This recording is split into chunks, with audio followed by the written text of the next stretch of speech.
Tak ada yang menarik yang patut kuceritakan kepada kalian. Dimulai dari proses kami berangkat bersama-sama menuju ke salah satu restoran Sunda buat makan malam bersama berempat. Ya, selama perjalanan pun, aku memang sengaja tidak melihat ke arah spion tengah terus-menerus untuk dapat menatap wanita yang telah menutup sebagian wajahnya dengan khimar. Karena ya, kan aku juga sudah melihat bagaimana rupa aslinya selama ini. Jadi, kejadian tidak bakal sama seperti kalian pertama aku dan dia saling curi-curi pandang. Sita, Rizka tentu saja sudah duduk di jok tengah, sedangkan Herdi duduk di sampingku yang tengah mengemudikan Innova Reborn Matic Blackku ini. Sepanjang jalan pun aku lebih banyak mendengarkan saja obrolan mereka bertiga. Istriku sudah seperti burung beo yang tak henti-berhenti bercerita. Wajar sih, karena memang istriku selalu kutinggal sendirian di rumah berteman dengan sepi. Jadi pas begitu ketemu dengan saudaranya ini, udah aja mulutnya sulit buat dikancing. Nyerocos melulu.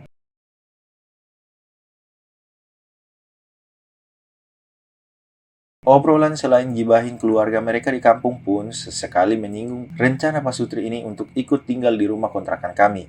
Yang pada intinya mereka setuju. Nah, di saat ngomong setuju inilah aku menyempatkan bersitatap dengan Sita melalui spion tengah karena memang kebetulan posisi duduknya di sebelah kiri. Jadi memudahkanku untuk melihatnya dari kaca spion.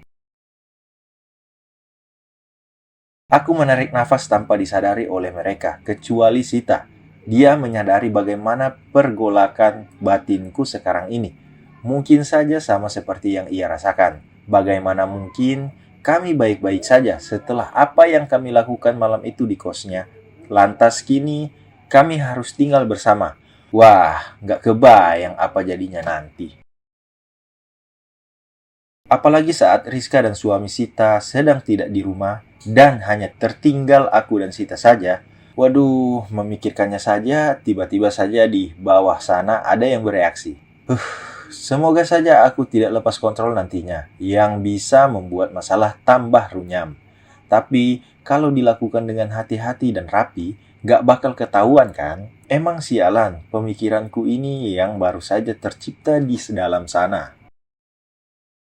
Makan selesai, jalan-jalan selesai, dan pada akhirnya aku pun mengambil alih diskusi saat masih mengobrol di tempat makan tadi, di mana awalnya istriku mengajakku menginap di kosan mereka. Dari cara Sita dan suaminya saling bertatapan, aku yakin bukan mereka tidak mengizinkan kami menginap di sana, melainkan mereka sungkan apalagi mengingat kondisi kosan mereka yang sempit dan tak dapat menampung kami berempat nantinya. Jadilah aku ajak sekalian aja mereka buat tidur di rumah kontrakanku. Biar besok pagi-pagi sekali kami mengangkut barang-barang mereka dari kosan. Apalagi Herdi juga besok masuk shift malam. Baguslah. Jadi besok ia bisa membantu buat pindahan. Apalagi menurut mereka berdua, barang-barang mereka hanya sedikit. Alhasil, aku tak perlu meminjam mobil box di kantor distributorku besok. Cukup dengan mobilku saja, karena rupanya barang-barang berat di kosan mereka, semisal kasur, lemari, kipas angin, dan peralatan lainnya milik kosan. Yang mereka punya hanya kompor, piring, dan gelas, serta peralatan kecil lainnya. Toh, pas abang sepupu istriku ini mau kerja di pabrik, tak perlu khawatir masalah transportasi karena kami sudah sepakati. Herdi akan meminjam motor NMAX-ku dan istriku mungkin minggu depan akan kukreditkan mobil baru. Pun telah aku dan Rizka sepakati juga waktu ngobrol di kamar kemarin itu. Beberapa hari kemudian, tak perlu kuceritakan secara detail apa yang terjadi.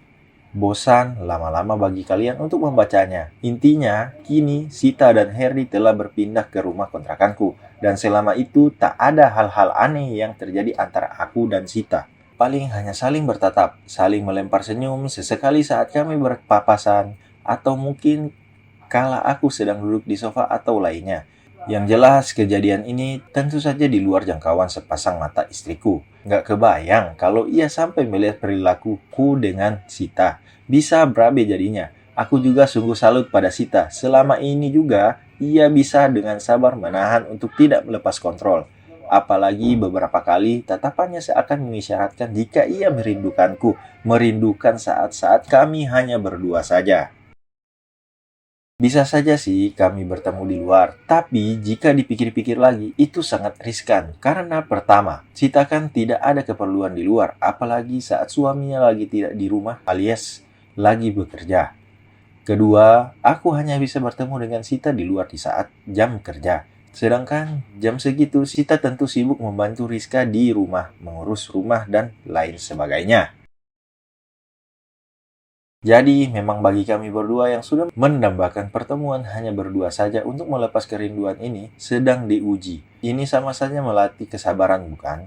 Tapi, aku tentu tidak cuek dan melepas kesempatan hanya untuk terhubung dengannya. Karena malam hari, di saat Rizka sudah tertidur, aku pasti bakal menyempatkan mengirimnya pesan sekedar mengatakan selamat tidur, sedikit mengombalinya, dan lain sebagainya. Yang tentu saja di saat suaminya mendapatkan shift malam, yang memang kebetulan selama beberapa hari ini, Herdi mendapatkan shift malam sampai pagi. Jadi, dia bakal pulang ke rumah saat aku baru ingin berangkat ke kantor. Intinya, aku bersyukur ada Sita di rumah. Itu sama saja menambah dengan istri yang hampir tiap malam bekerja keras untuk menghadirkan bayi mungil keturunanku di muka bumi ini. Entahlah, apakah kali ini bakal berhasil atau tidak. Dan di saat itu juga, setelah aku menuntaskan permainanku dengan Rizka, dan Rizka juga sudah tepar, maka aku bakal menyempatkan mengiriminya pesan. Namun, jarang ia membalasnya. Di saat itulah, aku bertanya-tanya dalam hati, apakah Sita selama ini mendengar aku dan Rizka sedang di kamar? Makanya dia lebih baik memutuskan untuk tidur lebih awal dibandingkan ia harus tersiksa setiap malamnya. Entahlah.